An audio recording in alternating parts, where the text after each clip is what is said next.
Yes. Welcome to another episode of Ro Lamb Live. My name is Ro Lamb. I am your host. And I am joined tonight by Eposi Litumbe. She is the author of the Songs of Sahara. Book one, The Serpent in the Sand, is up for pre-order right now. The link for that is in the description of this video. Eposi, how you doing today? You good? I'm well. Thank you very much. Thanks so much for having me on. Absolutely. Thank you for being here.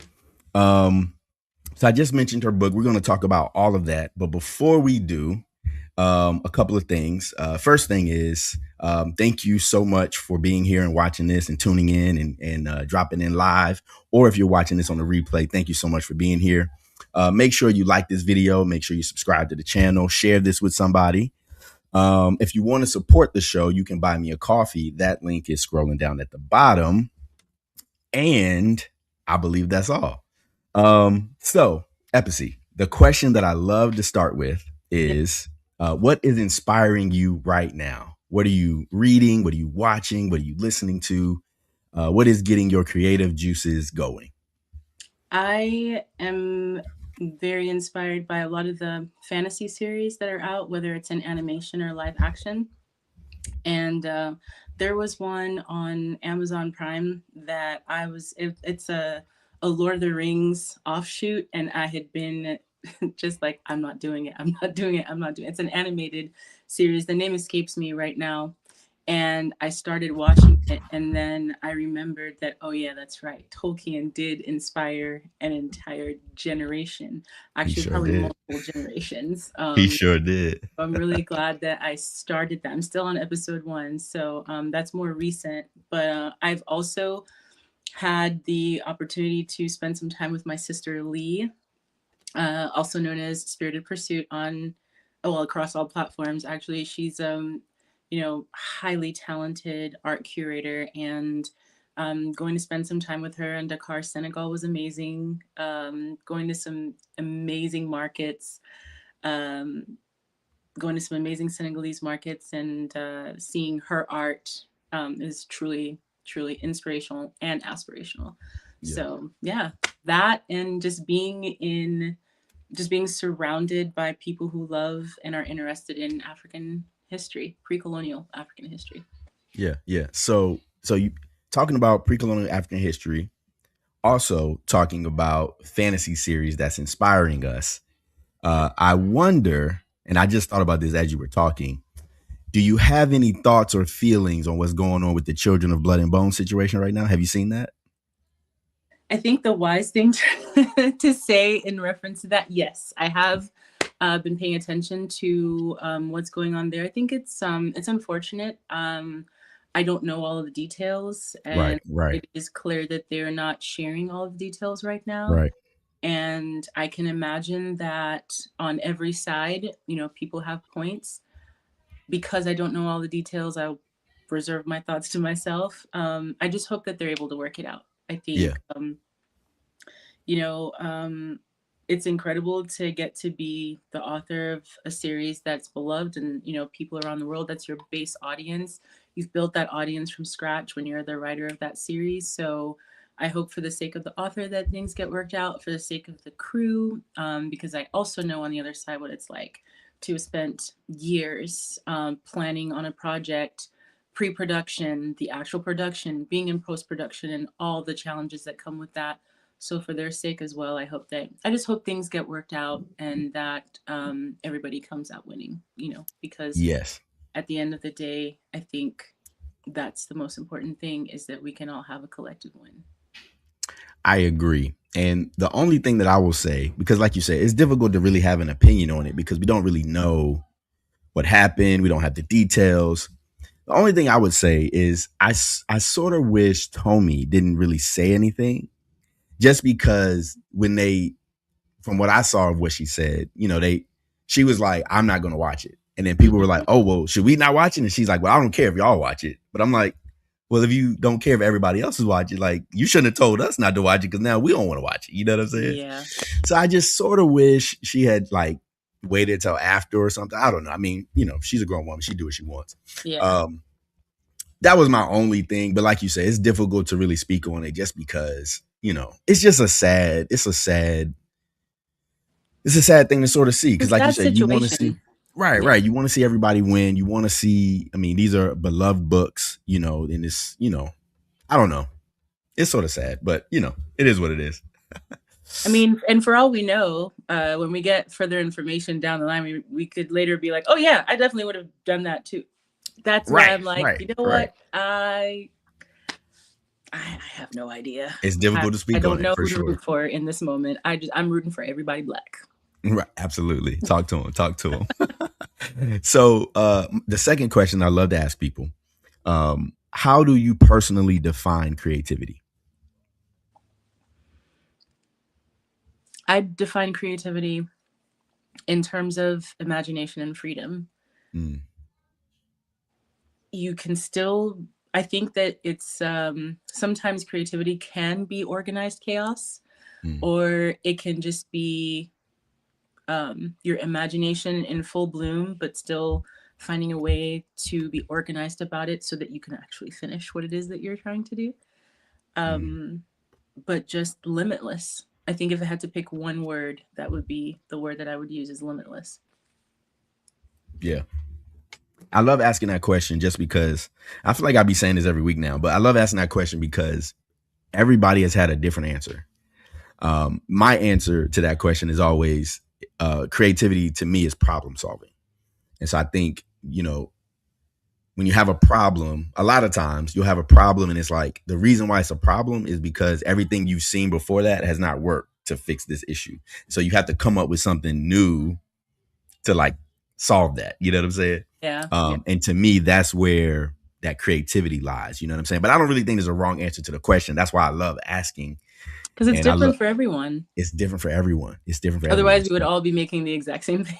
The exact. Exactly, exactly. So I love your definition of the imagination, the freedom. When I first started writing, that was one of the things that I would always say is like, I like writing because this is like the only place where I'm just limitless. I can do whatever I want here. You know what I'm saying? So yes, thank you so much for answering those questions. Yeah, you're welcome. So now, Eposi, can you tell us who you are and what you do? Yes, my name is Eposi. Yes, I yes, yes. am a Cameroonian American, and also just learned. I mean, my mom had always shared this with us when we were younger, that I also have Togolese heritage. Mm, And in digging further, found out that that group of Togolese people are actually Ghanaian who migrated to Togo. So uh, all over. In any case, and my interest and love and pursuit of a deeper understanding and meaning for pre colonial West African history was driven by just feeling frustrated with so many depictions of Black people, especially when it's considered prestige entertainment or prestige works of art, mm, tend to be built around enslavement. mm, And I think that, when trauma happens, it is incredibly important to pay attention to that trauma, to pay special attention to that trauma and, sit with it until you're able to move through it. I mm, agree with that 100%. And that deserves as much attention as is needed until justice is had. As we are aware, some of the consequences of a lot of that injustice are still happening to this day because there has not been any justice, especially for Black people in America, most especially Black Americans who are descendants of enslaved people. mm, And I make that distinction because there are a lot of Africans who come to the United States who may not necessarily be familiar with everything that has happened up until this point, and have been fed by the propaganda of media over, decades, and have their own preconceived notion, and, walk into situations completely blind and sometimes make things worse. And then or and it you know it, they could be people, they could be Black people from the continent or Black people from other parts of the world. And I once told someone, if you have not been here for a while and lived through certain things and had certain experiences, it would be very difficult for you to understand that what you are hearing about Black people making everything about race is complete gaslighting, Mm, because that's a story for another day. My point is, I am a person who is very much impacted by my environment, and I wanted to see something different. I wanted to see something uplifting. I've had the immense privilege of getting to travel the world. I've gotten a lot of opportunities, especially to travel around the continent of Africa by choice. And I have seen so much incredible beauty in culture and art, um, just in communities, and most especially in history. And I thought to myself, wouldn't it, like, I wish I had known a lot of these things much sooner in my life. I wish that I had learned some of these things in school much earlier. And I started to realize that for so many people, they felt the same way, where it was like, well, I want to learn more and I want to know more. And I'm seeking, one, I don't know where to start. Two, I'm so tired of seeing depictions of enslavement, because we are so much more than that. And that's the truth. We've been around for thousands of years. And this particular, the transatlantic slave trade is about, it's just a blip. And there's so much that came before.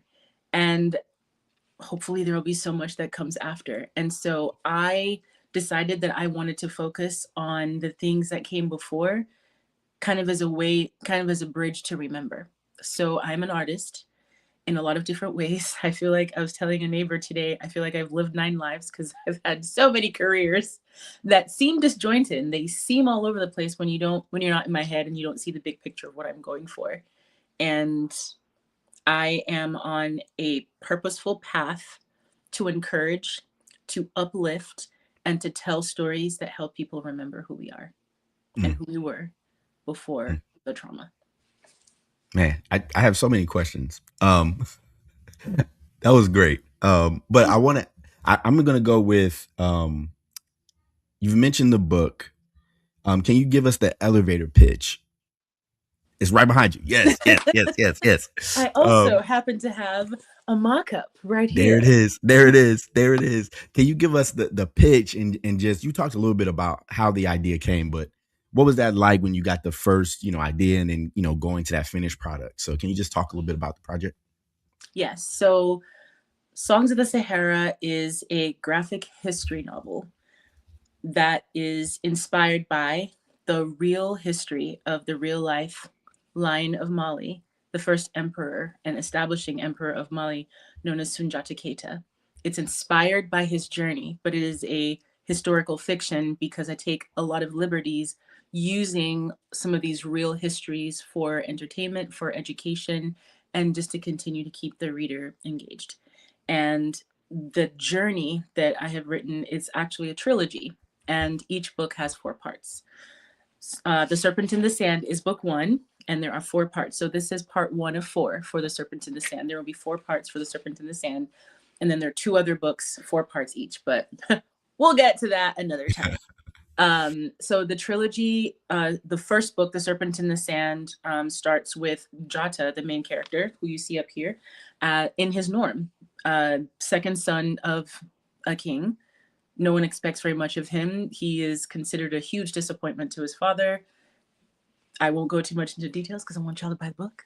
And essentially, this is this is a layered journey where you have a sorcerer king that he has to defeat. You have the external enemy or antagonist who completely disrupts Jata's normal of his very comfortable, if nothing else, his very comfortable, uncomfortable normal. But he goes on a journey where he faces his actually his biggest his biggest adversary, and realizes that that's himself. And so we Mm, get to see what that looks like from when he's essentially a kid, because teenagers to me, I consider children, uh, and starting from leaving his norm and seeing the world around him and being influenced by that world around him. And then we go into the second book, which is the becoming of the warrior, because the original history, the original story, the original epic and legend talks about how he was delayed in his physical development and was not able to walk for a long time. but then ends up becoming this formidable warrior. And it's like, well, how did you get from not able to even walk to becoming this formidable warrior that even has shot and facing the sorcerer king, Sumanguru? And the third book is the establishing, the Mansa coming to take what was his. So that Mm. is the story that I'm telling, and I hope that you guys support the work. Start really getting part one. Yeah. Yeah. It sounds amazing. I can't wait to read it and experience, what you've done with it.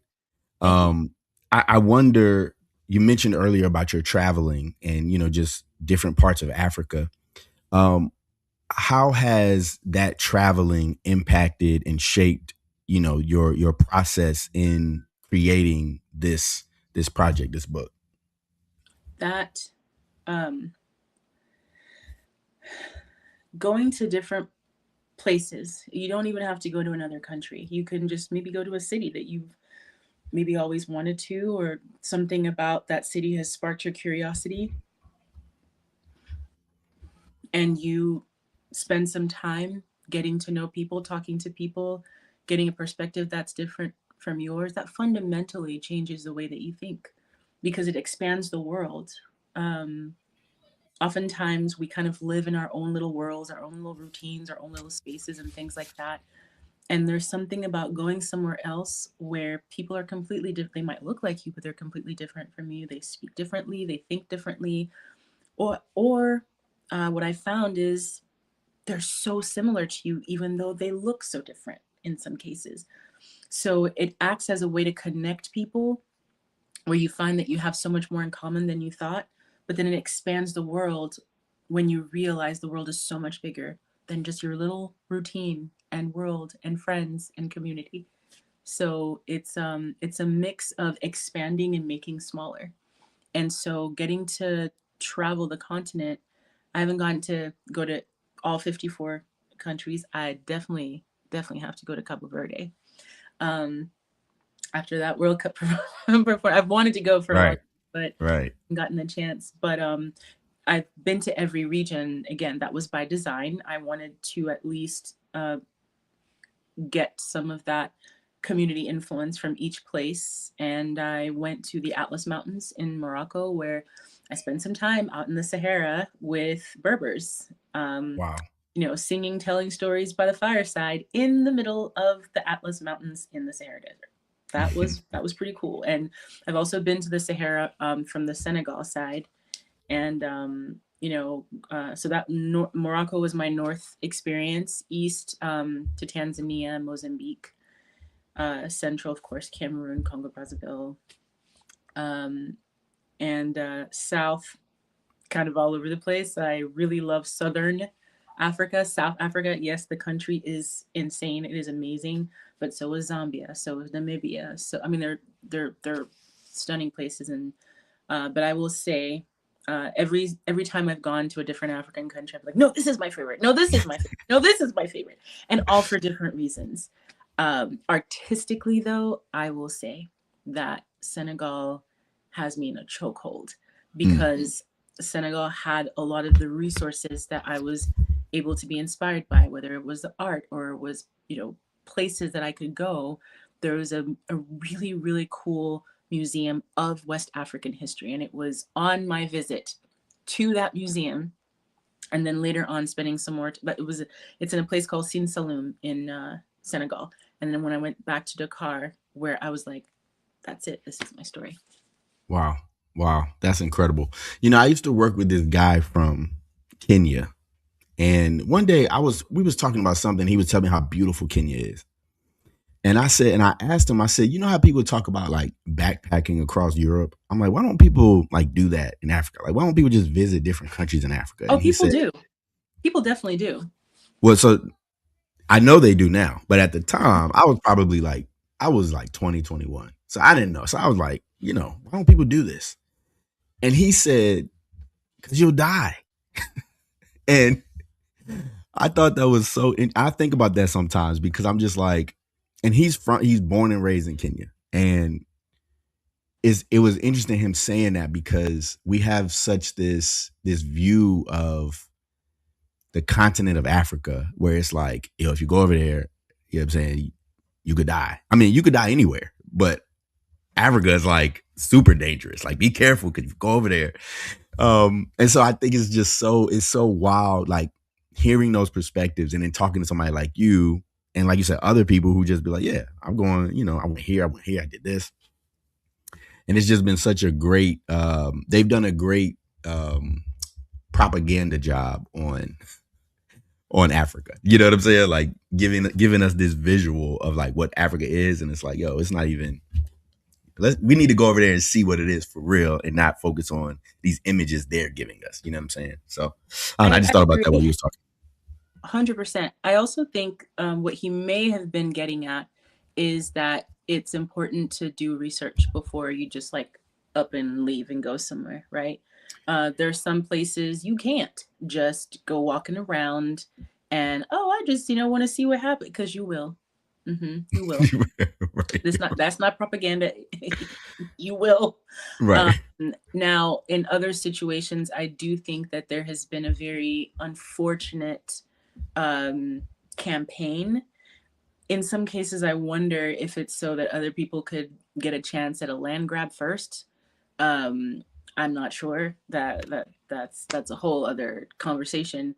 But I think that there is this wave, and has been for a while, of, especially I've noticed, at least what I've been exposed to, a lot of West and Central Africans, a lot of East Africans who are dead set on ensuring that they are a part of changing that narrative. Because when it comes to beauty, when it comes to inspiration, when it comes to art, when it comes to innovation, when it comes to technology, there are all of these ways that the world would come to a grinding stop, where that part of the world not in the conversation. And I think when you can convince everyone that, and you have to remember, a continent, right?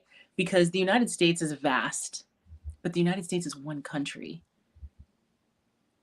It's just one country. Africa is 54. You can fit the entire United States, China, Russia, all of Eastern Europe, and you'd still have room. You could fit all of those places on the continent of Africa, and you would still have so much room left. It's that vast. So there have been times when people are like, oh, you were born in Cameroon? Well, I have a friend from Mozambique. You should meet them. Do you know them? No. mm, That's like somebody, meeting a New Yorker and being like, "Oh my God, you're from the United States. You must know my friend from Arizona." No, right, I don't. And that's just within the same country, right? right, So right. there are, and I think, like, it would be easy for me to make fun of that, but I just really think it's people just don't know, and that's okay. It's okay to not be familiar. Hopefully, that means that there are more people who are interested and make the effort to go and learn. Yeah, and to be clear, I don't think he was a part of the propaganda. He grew up where he grew up in Kenya. According to him, was he grew up in a very specific context, and like he was like his tribe had beef with the Maasai tribe, and so they was always like, they was, it was like Yeah, he grew yeah, up with a very specific context, and so yeah, I know that's where he was coming from. yeah. But I always think about that because I always think about how when he said that to me, I didn't have any other context but to just say, oh, well, if he says it's that way, it's probably that way, right? You know what I'm Yeah, saying? yeah. So that's not to denigrate him. It's just Of course, of I'm just course. speaking to the thought process that we have Yeah, here in America a lot. You know what I mean? yeah. But thank you for clarifying that, because I think that's great information for sure. Um, One question I want to ask you, as you delved more into the history, pre-colonial Africa, what has been something that's been um, the most surprising thing that you've learned about? I would say the Kurukan Fuga. So a lot of people are familiar with the Magna Carta and how it was this establishing document in Europe.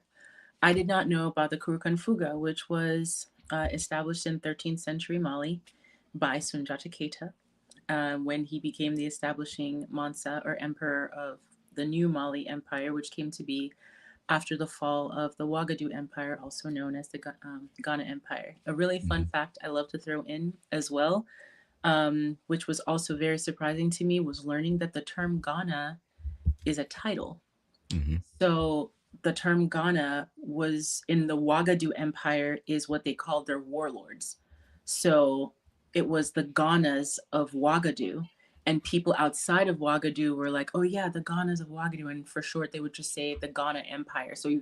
eventually it became known as the Ghana Empire, which is a completely different geographical region than modern day Ghana, which is Hmm. in southwestern, southwest from where Wagadu or the Ghana Empire was. Hmm. So Hmm. those were the Kruken Fuga was a human rights document that Mansa Sundiata established. It addressed enslavement. It addressed community issues. It addressed the handling of wealth. It's an incredibly um, striking and impactful document that I think more people should know existed. Yeah, yeah. No, I really want to get the spelling down of this. So I could definitely look it up, but I could just look up, Sanjay Keita, and I'm sure it'll pop up. Yeah. But you spoke to this a little bit already, but I think I want you to expound a little bit more on how looking at this history has impacted your everyday life and not even just your everyday life, but the way that you see the world, your worldview. Like, how has it changed it, shifted it? You know what I'm saying? Like, what has that experience been like? I have just honed in more, you know. Mm, I think when you're an artist and you have all these stories that you want to share and that you want to tell, you want to learn as much as possible.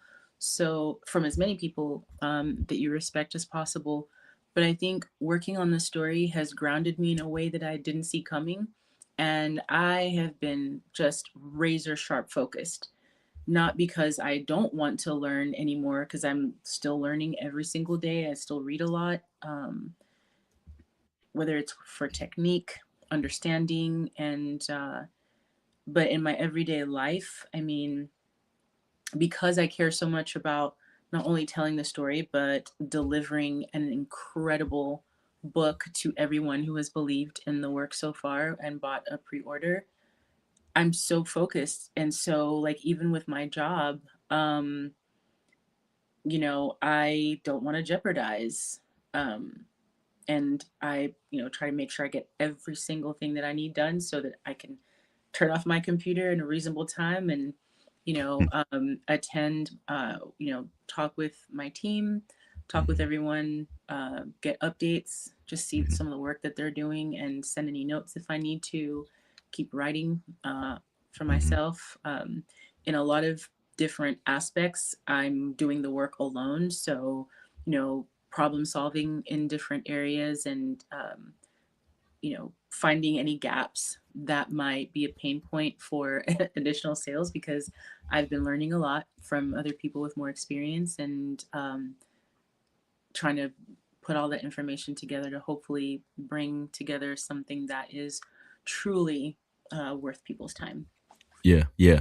So that leads me to another question that I think when you talk about you being, you honing in and you being locked in on this mission, on this project, on this purpose. I think you just used the word purposeful.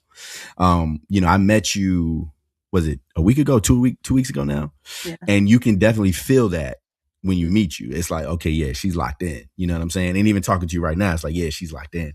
And I heard you say that doing this work, it feels like purpose. And to me, that's a very powerful statement. And I just wonder if you could talk about what it feels like to be in purpose. Aligned. It feels aligned. It feels like there's a sense of urgency, there's a sense of responsibility, there's a sense of just wanting to make sure that you lay everything out, like you give it absolutely everything that you have, not at a depletion of self, Yes. because it's, I think that I learned a long time ago, I am not trying to be in the suffering Olympics. I need breaks sometimes, and that's okay. I don't need to run myself into the ground to be excellent. And however, I will say that there's a sense of there's a very stark sense of urgency in getting things done and getting things done well. Mm, And you end up in a space where hopefully you find people who are aligned with your vision and your mission, because that's its own journey. Finding the people who have now become the team that I'm working with was its own journey in and of itself, and that was not easy. mhm. And I really like the people that I'm working with and the work that they're doing, and I really look forward to you guys. I mean, I am a fan of the work that we're doing. Like I get excited about it. I can't wait to work on it. I think a great litmus test for me has been to see the way kids have been reacting. Mm. From I was watching an interview with Lin Manuel, and I'm not trying to compare myself to the Lin Manuel Miranda, who I'm not sure how many people are familiar with it, but he composed and created Hamilton and wrote several of, if not all of the songs for Encanto and like a lot of other Moana. amazing projects. Did he do Moana? I think he did Moana. Yeah, I believe he did some work there as well. I don't know the scope, so I don't want to speak on it. But I was listening to an interview, and he was saying that a great measure for him when he wrote, I think it was "We Don't Talk About Bruno," was the way his children reacted to it, and they just kept singing it over. And he was like, "Oh, okay, well maybe some other kids would like it," and we all know how that turned into. And my 10-year-old niece just eats up everything. She's 10. And, my target audience is, older mid grade to young adult. But my 10-year-old niece she, every time she sees me, Auntie Epsi, do you have an update? May I see it? And I remember taking this mock up, and she snatched it from me and ran to a corner. Her dad was like, "Oh, I want to see." She was like, "Ah, I need to finish first, then you can have it." That was for me, that was the coolest thing. And I did the Afro Festival 2 weeks ago, and there was this sweet little boy, and he doesn't know what he did for me in that moment. He was coming from across the park. As soon as he laid eyes on one of the posters that had some of the page art, he dashed across the park straight to my tent and was like, "Can I see this?" And this other little boy who had just food all over his hands, he's like, "Can I touch everything?" And I was like, "No." No. These are authentic artifacts from real places. And then I was like, "You know what? This is who I'm doing it for." I was like, "You know what? Here you go. Right. Go ahead. Read away." And he just sat there, and this is not the full book. This was a mock up with a sample of what the book was going to look like. And he sat there and he read through everything. And it just made me so happy to see that. So Yeah. I feel like I'm going off on a tangent, but there's so much, I find so much joy in purpose and alignment, and it feels joyful. I think that's the best word to use. It feels joyful, and it feels urgent. Yeah. So, what would you say to somebody who is looking for that purpose feeling, that joy feeling? What would be your advice to somebody who's looking for that? How do people find that? How did you find that? In myself, Mm, it's going to be different for everybody. yeah. I think one of the biggest mistakes is to see something that's working for someone else and think that, "Oh, if only I had that camera, or if only I had that book, or if Right. only I had that team." Right. There can be someone who is an expert artisan in carpentry, and he could use the most basic tools and create a masterpiece. You give Right. those same tools to somebody who doesn't care as much and isn't as interested and can't tell you the different grains of wood, the different things that you need for, they're not going, and everybody has something, right? I think for me, sometimes I get really sad about that.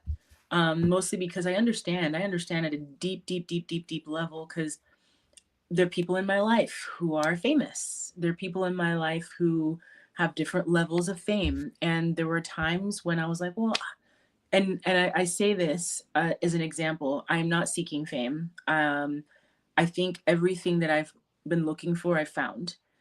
And Mm, so everything that comes after this is a cherry on top.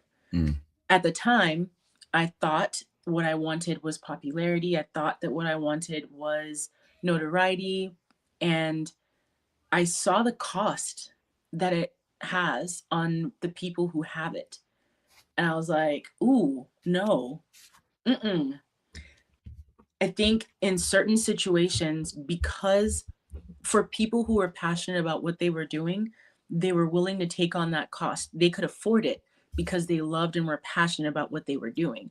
For the people who it seems just wanted numbers and attention, it destroyed them, mm. you know? And so I would say that really get to know who you are as a person and what it is that you want the most, and then consider looking deeper into that and pursuing that and asking yourself questions until you can find a way to marry all the things that you really want, find a problem that you can solve, and then be a part of that solution. Yeah. As you were talking and you talked about, the alignment and seeing what other people have and saying, well, if I had that camera, if I had those connections, if I had those relationships, this, that, and the third. And it made me think about, I don't know if you follow like basketball, but in basketball, you used to build like these super teams, right? So you would take like the best players and they would all get on the same team and everybody's like, oh, they're going to be so good together. And sometimes it would work, but sometimes it wouldn't work, right? And it's like, just because you have all the best players on the team, if everybody's not aligned, if everybody doesn't want the same things and has the same vision and is like moving in the same direction, if you don't have that, you're not going to be, even though everybody's great, you're not going to have, what I'm saying, the success that you want to have. And so, like you said, you could have the best camera, you could have the best whatever, but if you're not aligned on the vision, it's going to be difficult to see that progress or see that success that you want. You know what I'm saying? 100%. And I think sometimes um, when you see someone and they're amazing at what they do, it looks easy until you Mm, look under the hood and you're like, oh, absolutely not. I am not willing to do that's what that person has done. yeah. But for that Yeah. person, it was nothing. Right. It was Right. probably still a challenge, but Right. because they care so much about what it is that that's their alignment, that's their passion, that's their purpose. Right. So for them, that journey looks completely different. And so trying to basically put on what has worked for someone else is a fool's errand, in my Yeah. opinion. And I say that from personal experience. Absolutely. Yeah. No, I completely agree. Yeah. But I did want to ask you, you said, you're not looking for fame. You said you found everything you was looking for. Right. So let me clarify. I definitely would appreciate a world where the work that I'm doing is like profoundly reaches people in a way that I didn't even see coming. I would love that. Um, I want to be clear about, I really would love a world where the work that I'm doing and the joy and the fun that we're having while we're making this and pouring into this work reaches people. I want that. I definitely want financial Uh-huh. compensation for the work that we're doing Yeah. because this is expensive. Let me This get is, that bread. listen, it costs about $500 a page, because I understand, there have been people who've been like, well, why don't you try AI and why don't you work on this? And I had a good friend who was like, hey, if you just, ba, ba, ba, ba, ba. And I understand where he was coming from, and I see what he was trying. He was, trying to be helpful and encouraging and trying to help me bring my costs down. I see things very differently. And I actually had an incident with advertising that we will talk about another time. But the reason it's been important to me to do it the way that I'm doing it is because at the very base level, I love art. And I just recently made a post about this because I was thinking about it at every point. I was like, it's not unwise or irresponsible for me to be pouring these expenses into this artwork, because that's exactly what it is. It's art. It's meant to inspire. It's meant to um, hopefully ask questions. It's meant to, inspire people asking themselves questions. I hope to inspire a lot more curiosity about the real people or fictional people, places, culture, communities, traditions. And I also really love graphic novels and comic books. And there's an entire world that thrives on being able to express this kind of art. And it's one thing to, I could tell, one of the most stunning places I've ever seen in my life. There are two that I think of, and they're both in deserts. One is in the Namib Desert. It's a place called Deadvley, Mm. and I reference it in the book. I don't call it Deadvley. I layer it in there as I'm laying different parts of the continent that I've seen before. But it is visually one of the most breathtaking places, and it is in the Namib Desert, where you have to know when you can get there and when you can leave. If you are Mm. there even 10 minutes past when you cannot be out there anymore, you will die. Mm. There are no ifs, ands, or buts about it. You need to go there with somebody who knows, and you need to be out of there by a certain time in the morning, because this is the desert, and the desert takes no prisoners. You will die if you are out there longer than you need to be. And it's a place called Deadvley, where the ground is so dry and is so dead. It used to be a riverbank, and the trees are stuck in their upward position, and they've been dead for so long, but it's so dry they couldn't even rot. Mm. And so they just become this like fossilized version of trees.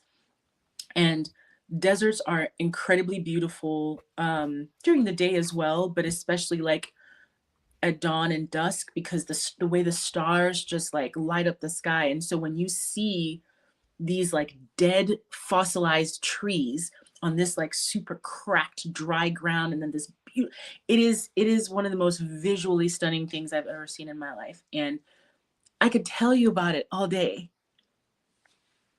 but nothing defeats you standing there and looking at it for yourself. Right. And I think that art is like that, Right. where there's this expression of meaning and purpose and vision that people have taken the time, and they've had the imagination, and they've put together, and they've built it, and just expressed it. And if things go well, that was enough. Mm. In the sense of purpose. You still need money to pay your bills. I will die on that hill, right? I'm not going to be that artist that's like, my art is enough. No, I need to eat, and I need a roof over my head. But my point is, the joy and the satisfaction that comes from being able to express yourself artistically is a reward in and of itself that nothing can replace. And so that's what I mean when I'm saying that I'm not, that everything else that comes after that will be a bonus, you know.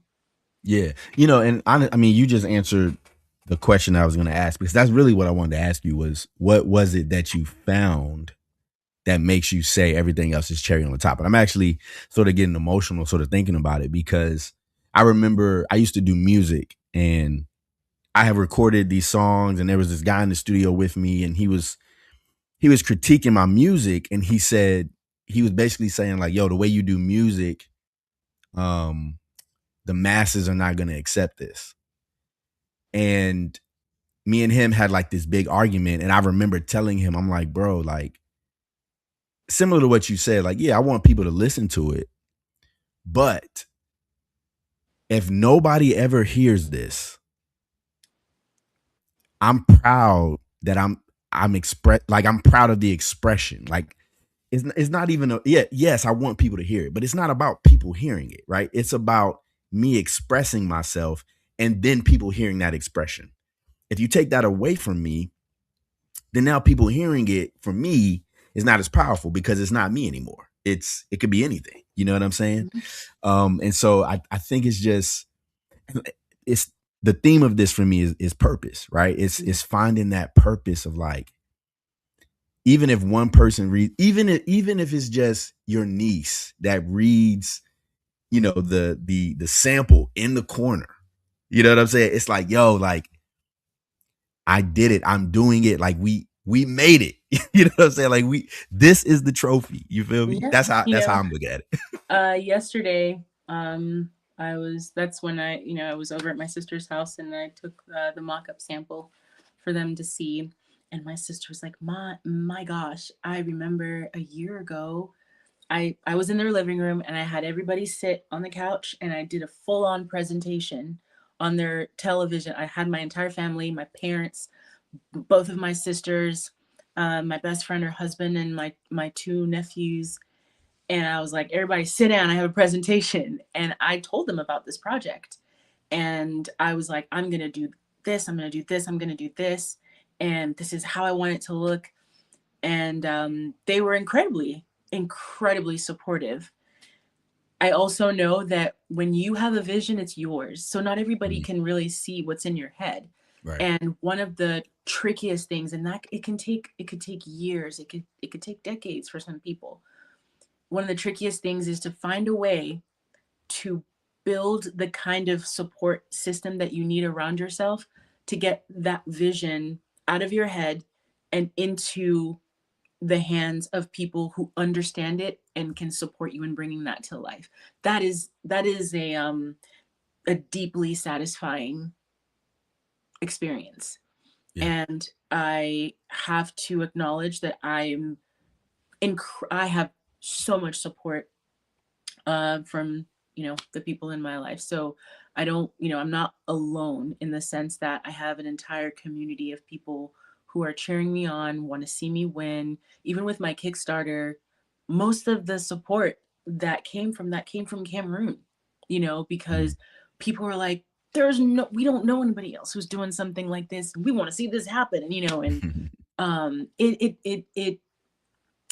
it shifted something in me to see that kind of Mm. support. It really did. Yeah. Yeah. That's great. Um, so my last question before we do the last segment. Um,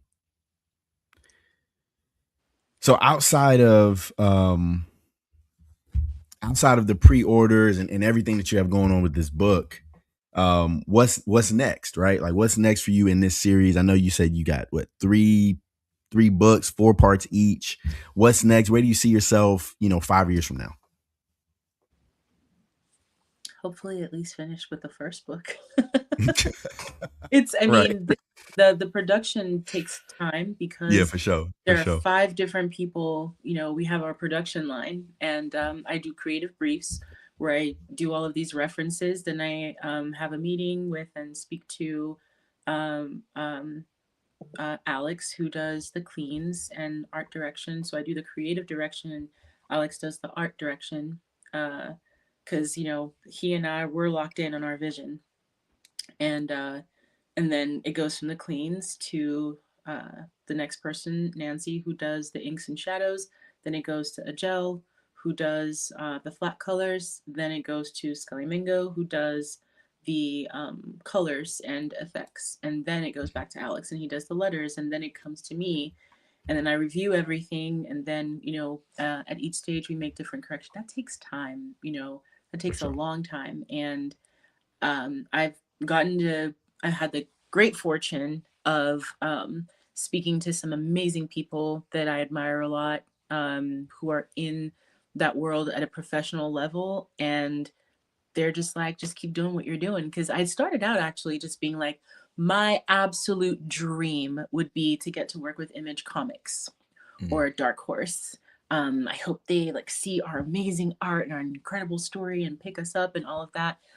And I think that it didn't work out that way, and it's working out for me Mhm. because I'm working with an editor. I want to make, you know what, and that's another thing is I've not been, shouting her out as much as I have the rest of the team, because I am working with an editor. That is a critical step in the storytelling, and she's as excited about this project as the rest of the team is, and having the creative freedom to just tell the story. This is pulling back to what you were asking about Tomi Adeyemi. At the very beginning, I don't know what that whole situation was like. I also understand that with a lot of different situations, you have to make different people happy. In this situation, we have full creative control. We're telling the story we want to tell in the way that we would like to tell it, but we do have accountability, excellence, and an editor who is supporting me with, challenging me and making sure that my storytelling remains on point. So Yeah. Yeah. in 5 years, hopefully I will have completed The Serpent in the Sand part 4, and will probably be hopefully done with the second book as well, and hopefully well into the third. Yeah. Everything else, to be determined. For sure. For sure. Um, okay. So now this is a segment I call the one. Um, they're sort of like, so I always say this, they're supposed to be like rapid fire questions, but nobody ever really answers them rapid fire. They take the time they want. So hey, feel free. You feel me? So here we go. What's one book or comic book you think everyone should read? Saga. Oh, Saga. I feel, did somebody say that? That's a good one though. That is definitely a saga. That is a saga. Reading Saga got me falling in love with graphic novels again. The first graphic novel series I was obsessed with was Tintin, because I grew up in Cameroon, What's it and called? Tintin. Oh, I never heard of that. Tintin's more of a comic, but Okay, okay. they've made so many now. It's just novels. Okay, okay. So I loved Tintin, and then eventually Asterisk and Obelisk. That's another French one. And Okay. then one of my best friends growing up was obsessed with manga. Like, just, she Okay. was, I shouldn't say was, because to this day, she is, like, completely just like obsessed For in the sure. best of ways. And so I love animation, but something I've been very careful to do is try as much as possible to not get too much influence from Mm, Japanese specific manga, because I want to I want to remain free to create my own thing. We're gotcha. trying to do something completely different and establish something different. Yes, sure, there might be some familiar tropes, but for the most part, staying away. So, Saga and X-Men was what really pulled me in high school.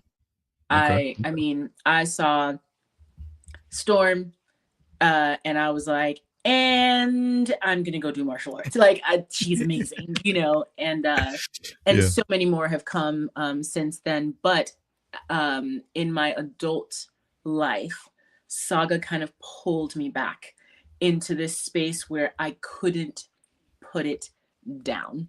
And I've Hmm. since found others that I think are incredible. Yeah. Yeah. That was something I wanted to talk to you about. We're gonna have to talk about that another time. Your black belt and Hapkido, but we'll talk about that. We'll talk about that another time. Sure. Um, what's one thing that you would tell your younger self, or one piece of advice you would give your younger self? Keep going. Keep going. That's a great one. Um, what's one word you want to describe your legacy?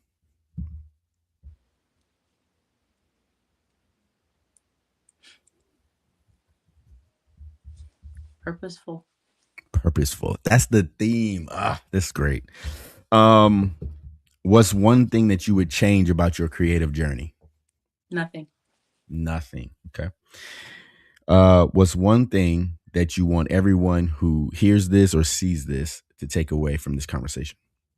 Buy Songs of the Sahara, The Serpent in the Yeah, Sand, yeah, available for now sure, on Kickstarter. for sure. The link is in the Pre-order. description. Okay, okay. Yep, yep, Pre-order yep, your copy of the book. yep, But yep. what I would like When do to the when do the pre-orders end? We're hoping we will be done with production by the end of this year and Okay. shipping in early 2027. Okay. Cool. Cool. Cool. But We're but the almost done with but chapter. the but the pre-order cutoff though, like when can people no longer pre-order? Well, because our Kickstarter worked out, their Okay. Kickstarter is taking late orders, and I'm Gotcha. currently working on being able to take pre-orders on our website www.songsofthesahara.com, because right now that is also linked to Kickstarter, and Gotcha. so we are working to ensure that people can just send in or pay for their book or pre-order on the website and not have to go the Kickstarter route, because surprisingly, so many people told me that they had a really tough time getting on the Kickstarter platform, creating an All account, right. and being All able right. to buy the book. So unfortunately, I've lost quite a few sales that way, and I'm trying to, smoothen out that pain point. So, Yeah. Yeah. Yeah. but Yeah. the thing that I would like people to take away from this is, no matter how insane what you want to do seems to other people, or not even that it seems insane, it doesn't need to make, I guess the best way to put it is, it doesn't need to make sense to other people, as long Mm, as it makes sense to you and you have the gas and the resources to be able to see what you're trying to do through. yeah.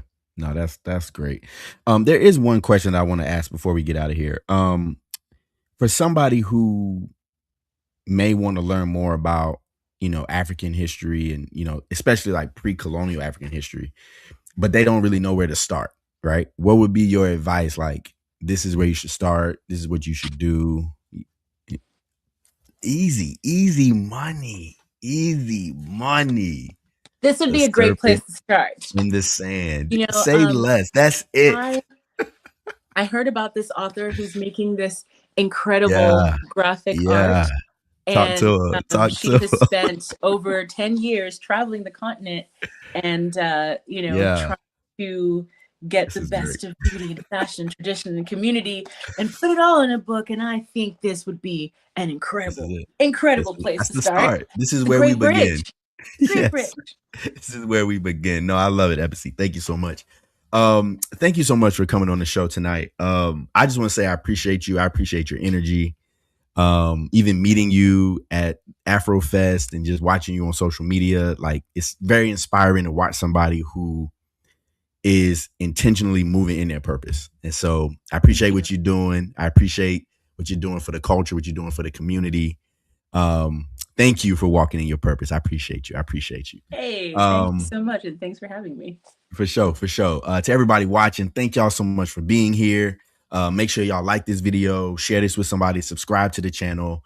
You can support the show by buying me a coffee. Also, my guy Danny J. Quick, I don't know if he's still here, but Danny J. Quick is the author of Ace Blade. It's still on Kickstarter. The last time I checked, I think we were at $8,400. I think we have That's 153 amazing. backers. I think we might have 20 days left, 22 days left. I don't know. Y'all check the Kickstarter out. Support my boy. He's doing great. This is 10th issue of Ace Blade, which is a superhero story that he's been working on for 10 years. Great dude, great creator. Y'all go check that out. Also, make sure y'all support Eposi. Pre-order Songs of the Sahara, Serpent in the Sand. Book one. Y'all get that pre-order in. I have not got mine in, but I'm absolutely going to get mine in for sure. Just to, be transparent with the people. I You feel me? believe you. I promise you. You know what I'm saying? I'm gonna do it. So yeah. So y'all do that. Thank y'all so much for being here. And as always, I love you. I'll talk to y'all soon. Peace.